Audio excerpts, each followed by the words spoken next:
আমার বিয়ের 1 বছর পর হঠাৎ করে একদিন আমার বরের ছোট বোন নিতু আমায় আড়ালে ডেকে নিয়ে গিয়ে বলল, ভাবি, তুমি কিছু মনে না করলে একটা কথা বলতে চাই আমি তোমার কাছে। আমি খানিক সময় চুপ থেকে বললাম, বল। কিছু মনে করব না। নিতু বলল, তুমি কিন্তু শুনে অনেক কষ্ট পাবে। আমি বললাম, কষ্ট পেলে আমি পাব। তুই বল। নিতু এবার বলল, ভাবি, ভাইয়ার সাথে না তোমার বোনের সম্পর্ক আছে? মানে? ভীষণ রকম চমকে উঠলাম আমি। নিতু কেঁপে কেঁপে উঠে বলল, ভাইজা জানলে আমায় মেরে ফেলবে কিন্তু। আমি গতকাল দেখেছি। তুমি তো মার সাথে ডাক্তারের কাছে গিয়েছিলে। আর আমার আর তোমার বোন পিথুর স্কুলে যাওয়ার কথা ছিল। কিন্তু পিথু হঠাৎ বলল তার নাকি মাথা ব্যথা। সে স্কুলে যাবে না। ভাইজাও বলল পিথু একা বাসায় থাকবে কি করে, তাই সেও আজ অফিস যাবে না। তারও নাকি শরীর খারাপ। অবশেষে আমি একাই পথ ধরলাম স্কুলের। কিন্তু কিছু পথ যাওয়ার পর মনে হলো অঙ্ক খাতা টেবিলের উপর রেখে এসেছি। ওই খাতায় আবার সেদিনের হোমওয়ার্ক। তাই দৌড়ে আবার বাসায় ফিরলাম খাতাটা নিতে। কিন্তু ফিরে দেখি নিতু কথা শেষ না করেই চুপ হয়ে গেল। আমি বললাম, বল প্লিজ। নিতু বলল, ভাইজা আর পিথু করছিল। বিশ্বাস করো ভাবি, ওদের কাপড় পর্যন্ত ছিল না। আমি সঙ্গে সঙ্গে নিতুর মুখে আমার হাত চেপে ধরে বললাম, প্লিজ চুপ কর তুই। আমি আর শুনতে পারছি না। নিতু অনেক ঘাবড়ে গেল। সে আমার হাতটা চেপে ধরে বলল, ভাবি, আল্লাহর দোহাই লাগে ভাইজা কিংবা মা যেন কিছু না জানে।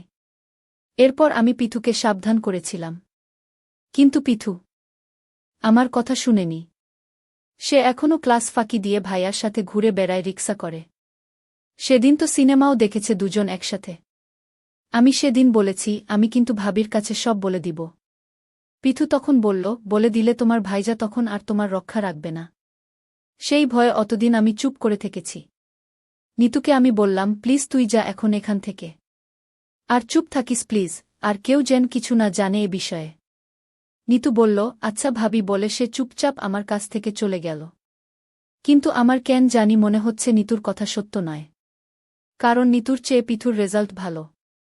এইটে পিথুর গোল্ডেন এ প্লাস থাকলেও নিতুর মাত্র 4 পয়েন্ট। পিথু যদি এসব করেই বেড়াত তবে তো ওর রেজাল্ট গোল্লায় নামার কথা ছিল।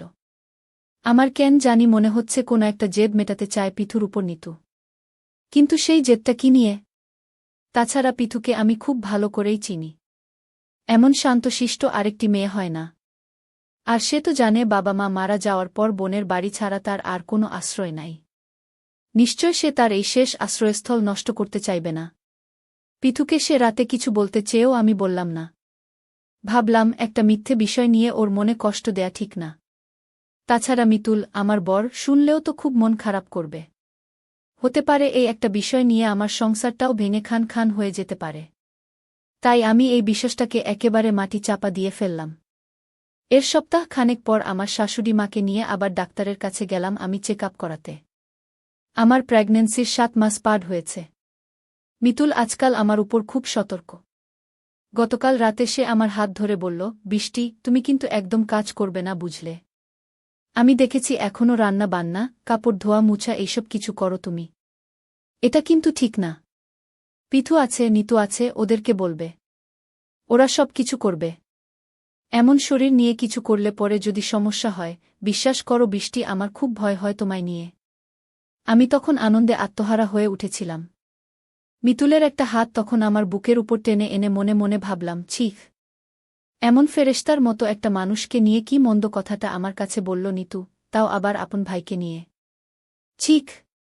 চেক আপ করাতে বের হয়ে অর্ধেক রাস্তা গিয়ে মনে হলো একটা মস্ত ভুল হয়ে গেছে। গতবারের সব কাগজপত্র রেখে এসেছি শোকেসের ড্রয়ারে। তাই আবার ফিরতে হলো গাড়ি ঘুরিয়ে। গেটের কাছে এসে শাশুড়ি মাকে বললাম, আপনি বসে থাকুন গাড়িতে মা। আমি গিয়ে কাগজপত্র নিয়ে আসছি। মা বললেন, ঠিক আছে। আমি গাড়ি থেকে নেমে গেট পেরিয়ে ঘরে গিয়েই হতভম্ব হয়ে গেলাম। এ কি দেখছি আমি? ছিঃ। অবশেষে নিতুর কথাই সত্যি হল।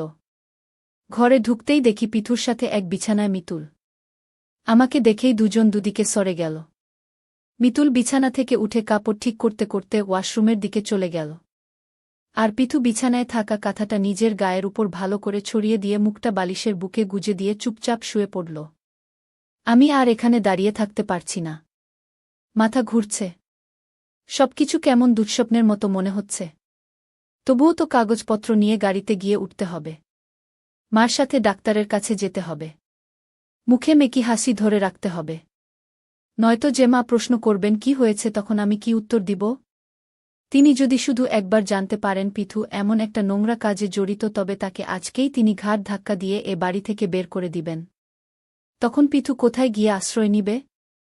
তাছাড়া আমাকেও যে তিনি পিথুর সাথে এ বাড়ি থেকে বের করে দিবেন না, তা কে বলতে পারবে? একটা দুশ্চিন্তা আর চাপা ঘৃণায় মরে যেতে ইচ্ছে করছে আমার। তবুও নিজের শরীরটাকে অতি কষ্টে টেনে নিয়ে শোকেশের ড্রয়ার খুলে কাগজপত্র বের করে নিয়ে গেলাম গাড়ির কাছে। গাড়িতে উঠে এবার ডাক্তারের কাছে গেলাম। ডাক্তার চেক আপ করে হাসি মুখে জানালো, আপনি মেয়ে সন্তানের মা হতে যাচ্ছেন। শুনে খুশিতে আমার শাশুড়ি আত্মহারা হয়ে উঠলেন।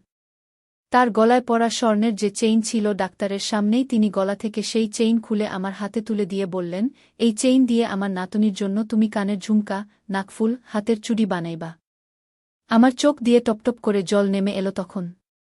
না, এটা আনন্দের কোন জল নয়। এই পর্যন্ত সবাই ভালো থাকবেন, সুস্থ থাকবেন।